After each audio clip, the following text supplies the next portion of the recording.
Hey there, and welcome to Cine-Crazy Review. Today, we're diving into 3 seriously spooky shows on Netflix that'll give you the chills and stick with you for a while. First up is The Haunting of Hill House. Now, this series takes us on a wild ride between 2 timelines following 5 grown-up siblings. They had some pretty freaky paranormal stuff go down at Hill House back in the day, and guess what? It's still haunting them today. Flashbacks take us to the events leading up to a big night in 1992 when the whole family had to make a run for it. The genius behind this show, Mike Flanagan, takes Shirley Jackson's famous novel and turns it into something special.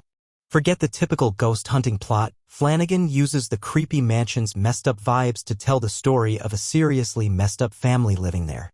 It's not just your average ghost story, it's a deep dive into how grief and trauma mess with people, and trust me, it's scary as heck. Each member of the Crane family gets their own spotlight episode, but episode 5, The Bent-Neck Lady, is like the heart of the series. It's an hour of impending doom that mixes paranormal stuff with serious mental struggles. Nell starts off as a happy bride, dealing with some sleep issues, but life takes a dark turn after her husband's sudden death. It's a wild ride of evolution from joy to sorrow, and it'll have you on the edge of your seat. So, if you're up for a scare and some serious thinking, The Haunting of Hill House is the one for you. This show isn't your typical horror with creepy spirits or possessed characters. It's more about regular folks who went through some seriously paranormal stuff in their childhood, and now they're dealing with the aftermath, wrestling with psychological issues. The scenes dive deep into the grief and pain caused by their past, and it's portrayed so convincingly that it feels real. What sets it apart is how well the story is written and performed. It's not just about spooky scares, it's about the human experience and the struggles these characters face. And the best part? Each event has a logical basis that makes you believe it could actually happen. Let's take a peek at this particular scene. I had to do it because it felt better than nothing. That thorough fucking shame was so much better than that horrible empty nothing. I can't. Some dialogues are out of world like. No live organism can continue for long to exist sanely under conditions of absolute reality. Fear, the doctor said, is the relinquishment of logic, the willing relinquishing of reasonable patterns. We yield to it or we fight it, but we cannot meet it halfway.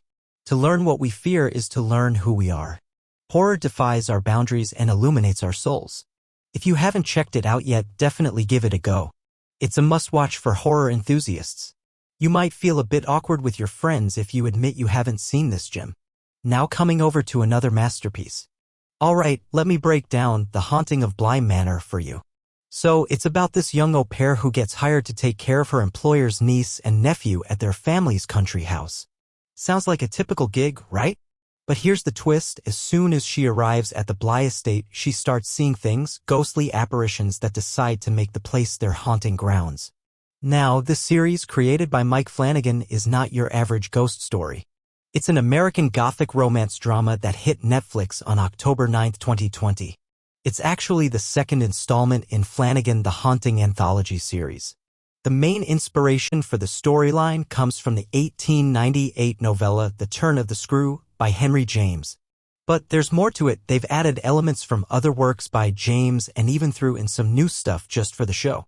If you watched The Haunting of Hill House, you might spot some familiar faces because it shares a crew and some cast members with that series. You've got Victoria Pedretti, Oliver Jackson Cohen, Amelia Eve, Tanaya Miller, Rahul Kohli, Tahira Sharif, Amelie B. Smith, Benjamin Evan Ainsworth, and Henry Thomas on board. Now, even though some actors return from Hill House, playing different characters this time, and there are some recurring faces, the stories of the 2 series aren't connected. So, The Haunting of Bly Manor is a whole new haunting experience to dive into. Telling its story in a non-linear way, The Haunting of Bly Manor unfolds events in the titular countryside manor in the UK. The focus is on a young American hired as an au pair for 2 kids at Bly who has no idea the place is haunted. It came out on October 9, 2020, and, like the first one, critics liked it, especially praising Pedretti and Miller. The series got a nod at the Primetime Emmy Awards for Outstanding Sound Editing and scored nominations at the Critics' Choice Super Awards for Best Horror Series and Best Actress in a Horror Series, Pedretti and Miller. Pedretti also snagged the Most Frightened Performance Award at the 2021 MTV Movie and TV Awards. The heart of The Hauntings is the love story between Danny and Jamie. Danny, dealing with the trauma of her ex-fiancé's violent death, finds solace in Jamie, the determined gardener with a tough past. Facing the horrors of the manor together and sharing the unbelievable events, they build a strong bond, especially as they co-parent the two kids.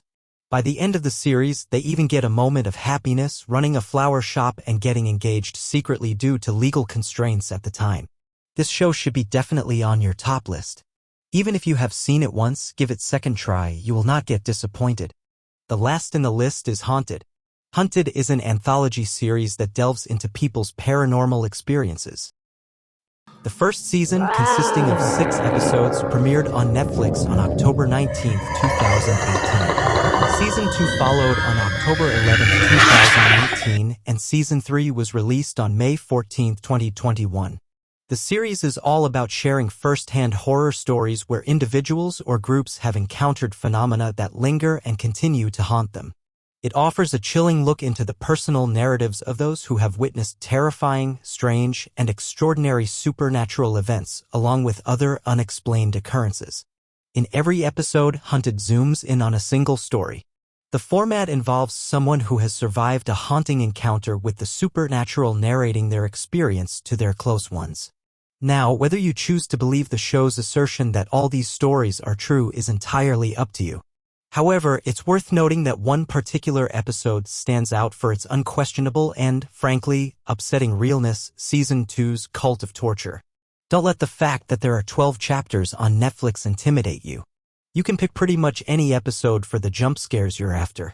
Since each episode is self-contained, you're free to watch them in any order and at any time. But if you want to dive into the creepiest ones first, these scary stories are a great starting point. Begin here and then keep on streaming and screaming.